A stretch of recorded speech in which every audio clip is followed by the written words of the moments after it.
Welcome to special analysis. నేను రమ్మ మండవ. ఈ రోజు అనాలిసిస్ లో భాగంగా మనం తీసుకోబోతున్న టాపిక్ ఏంటంటే, ఈ రోజు అనాలిసిస్ కి నేను ఒక టైటిల్ పెడతాం జరిగింది. అమరావతి విషయంలో నీ డ్రామాలు ఆపేయి, జగన్ కు మోడీ వార్నింగ్ అని చెప్పేసి నేను టైటిల్ పెట్టాను. ఆ అంశం గురించి ఈ రోజు మనం అనాలిసిస్ చేసే ప్రయత్నం చేద్దాం. ఈ రోజు నిజంగానే జగన్మోహన్ రెడ్డికి మోడీ వార్నింగ్ ఇచ్చారా అంటే అవుననే చెప్పుకోవాలి. 5 ఏళ్ల పాటు జగన్మోహన్ రెడ్డి చేసిన పాపాలన్నింటినీ కూడా బీజేపీ మోస్తా వచ్చింది. అందుకే బీజేపీకి ఏ విషయంలో కూడా ఏపీ ప్రజలు అంత క్రెడిబిలిటీగా లేరు ఆ 5 ఏళ్ల పాటు. కానీ ఎప్పుడైతే ఈ విషయంలో జ్ఞానోదయం అయిన తర్వాత ఈరోజు పూర్తిగా తమ ఎజెండానే మార్చేసే ప్రయత్నం జరుగుతోంది మోడీ వైపు నుంచి కానీ అటు కేంద్రం వైపు నుంచి కానీ. అయితే ఇది ఏపీ ప్రజలు వెల్కమ్ చేయాల్సిన అంశమే. But at the same time చాలా సీరియస్గా మోడీ కానీ అటు అమిత్ షా కానీ కేంద్రం కానీ జగన్మోహన్ రెడ్డికి ఒక క్లియర్ కట్ మెసేజ్, ఒక క్లియర్ కట్ వార్నింగ్ ఇచ్చే ప్రయత్నం చేస్తూ ఉన్నారు. ఎందుకు చేస్తూ ఉన్నారు అని కూడా ఇక్కడ మనం చెప్పుకుందాం. గతంలో మనం చూస్తే ఎప్పుడైతే రాష్ట్రం విడిపోయిందో ఆ రోజు 2014 ఎన్నికల కంటే ముందే గుజరాత్ ముఖ్యమంత్రిగా ఉన్న మోడీని తీసుకొచ్చి ప్రధాన అభ్యర్థిగా బీజేపీ నేతలు అందరూ కూడా ప్రమోట్ చేశారు. ఆ రోజు ఆయన ప్రధాన అభ్యర్థి కాబట్టి ఎన్డీఏని బలోపేతం చేయాల్సిన బాధ్యత కూడా మోడీ మీద పడింది. ఈ క్రమంలోనే మోడీ హైదరాబాద్ రావడం, అదేవిధంగా తమ పాత మిత్రులను వెతికే ప్రయత్నంలో అటు బాలకృష్ణని కలవడం, బాలకృష్ణ చంద్రబాబు నాయుడుతో భేటీ చేయించి ఇవన్నీ జరిగిన తర్వాత ఎన్డీఏలో చేరేందుకు చంద్రబాబు నాయుడు ఒప్పుకున్నారు. ఎందుకు ఒప్పుకున్నారు అంటే ఆ రోజు మిగతా రాష్ట్రాలతో పాటు విభజిత ఏపీ కంపాక్ట్ కావాలి అంటే కేంద్రంలో అధికారంలోకి రాబోతున్న ఏదో ఒక పార్టీతో తాను పొత్తుండాలి అనుకున్నారు. బట్ ఆ రోజు మోడీ మేనియా ఉంది, ఆబ్వియస్లీ బీజేపీ వస్తుందనే అంచనాలు ఉన్నాయి. అందుకనే చంద్రబాబు నాయుడు పొత్తులు పెట్టుకుంటే తర్వాత పవన్ కళ్యాణ్ కూడా వచ్చి వాళ్ళతో జతగలిశారు, అధికారంలోకి వచ్చారు వాళ్ళు ఎన్డీఏ కూటమి. అయితే పవన్ పదవులు అయితే తీసుకోకుండా దూరంగా ఉండిపోయారు. అయితే ఆ రోజు ఎన్డీఏ కూటమి అండ్ టీడీపీ మంత్రి పదవులు, కేంద్ర మంత్రి పదవులు, రాష్ట్ర మంత్రి పదవులు కూడా పంచుకున్నాయి. ఆ తర్వాత విభజన హామీల వేదిక 2 ఏళ్ల పాటు వీళ్ళ ఏదైతే బాండింగ్ బాగుంది స్ట్రాంగ్గానే. అయితే అప్పట్లోనే చంద్రబాబు నాయుడు అమరావతికి శంకుస్థాపన చేయడం జరిగింది. అమరావతిని రాజధానిగా నిర్ణయించడం అండ్ దాన్ని శంకుస్థాపన చేసే ప్రయత్నం చేయడం జరిగింది 2015లో. అయితే ఈ క్రమంలోనే మోడీని స్వయంగా విశిష్ట అతిథిగా అక్కడికి ఆహ్వానించారు. మోడీ ఆ రోజు పవిత్రమైన నీళ్లు మట్టి తీసుకొని వచ్చారు.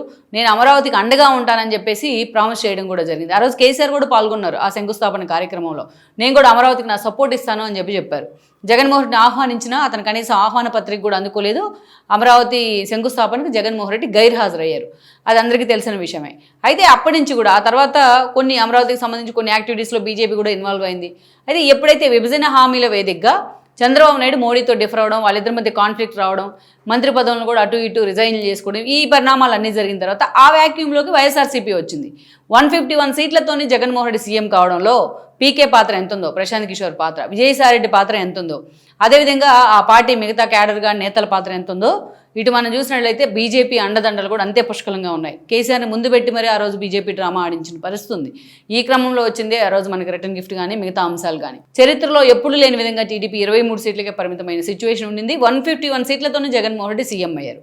ఇక అయిన దగ్గర నుంచి జగన్మోహన్ రెడ్డి ఎన్నికలకు ముందు ఎలాగ జగన్మోహన్ రెడ్డికి అండగా ఉందో ఆ తర్వాత కూడా అలాగే అండగా ఉండి వచ్చింది. ప్రతినిత్యం జగన్మోహన్ రెడ్డిని ప్యాంపర్ చేస్తూ వచ్చేవాళ్ళు వాళ్ళు. సరే, మిగతా పరిపాలనాపరమైన అన్ని విషయాలతో పాటు ఏదైతే ఒక డివోషనల్ ఆస్పెక్ట్స్లో కూడా మోడీ చాలా మౌనంగా ఉన్నారు. జగన్మోహన్ రెడ్డి చేసిన అన్ని అరాచకాలను మౌనంగా భరిస్తూ వచ్చారు వాళ్ళు.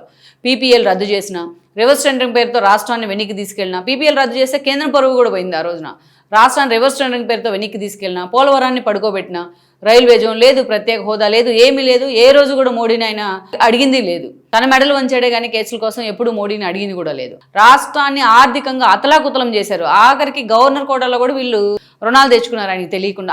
ఆ స్థాయిలో ఆర్థికంగా అస్తవ్యస్తం చేశారు రాష్ట్రాన్ని. ఇదంతా ఒక ఎత్తు అయితే అమరావతి విషయంలో మాత్రం మరొక ఎత్తు. అమరావతి విషయంలో జగన్ చేసిన దాష్టికాలు జీవితకాలం ఎవరు మర్చిపోలేరు. ఏపీలు ఇప్పుడున్న జనరేషన్ ఎవరు కూడా మర్చిపోలేరు.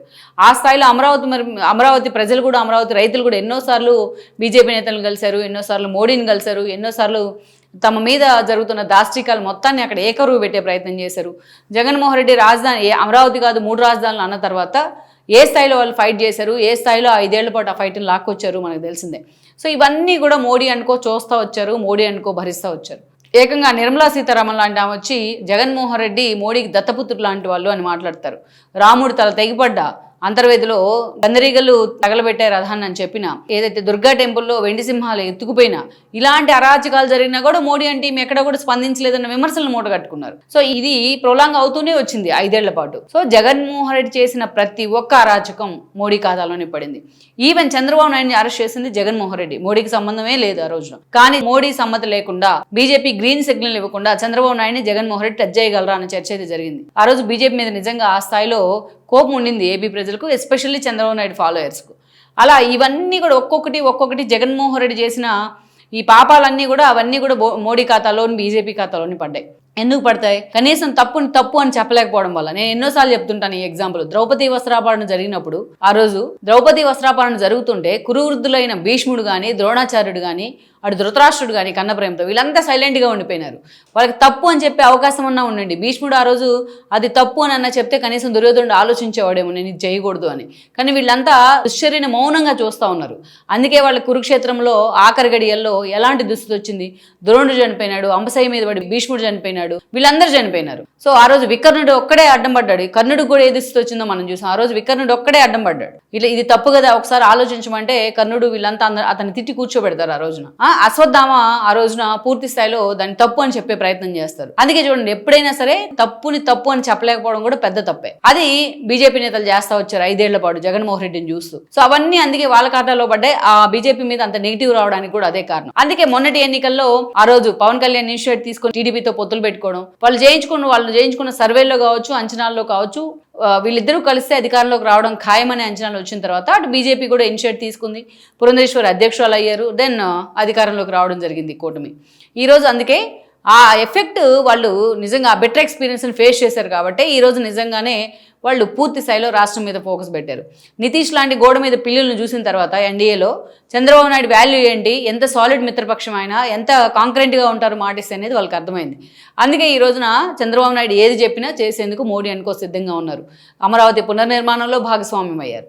అంతేకాదు ఈ రోజున ప్రతి విషయంలో అటు రైల్వే దగ్గర నుంచి ప్రతి విషయంలో కూడా అంతే, అమరావతికి నిధుల దగ్గర నుంచి స్టీల్ ప్లాంట్ నిర్మాణం వరకు అన్నిట్లో అదే స్థాయిలో వాళ్ళు ఫోకస్ పెడతా ఉన్నారు. అంటే తాము చేసిన తప్పుల్ని ఈ రోజున కడుక్కునే ప్రయత్నం చేస్తూ ఉన్నారు. దానిలో భాగమే అమరావతి గెజిట్ నోటిఫికేషన్ విషయంలో అంత ఫాస్ట్ మూవ్ చేయడం వల్ల అనేది. సో మొత్తానికైతే ఇది జగన్మోహన్ రెడ్డికి ఒక హెచ్చరిక. అమరావతి మీద నీ డ్రామాలు ఆపు అని చెప్పడానికి ఒక హెచ్చరిక అనుకోవాలి మనం. మోడీ చేసిన హెచ్చరిక.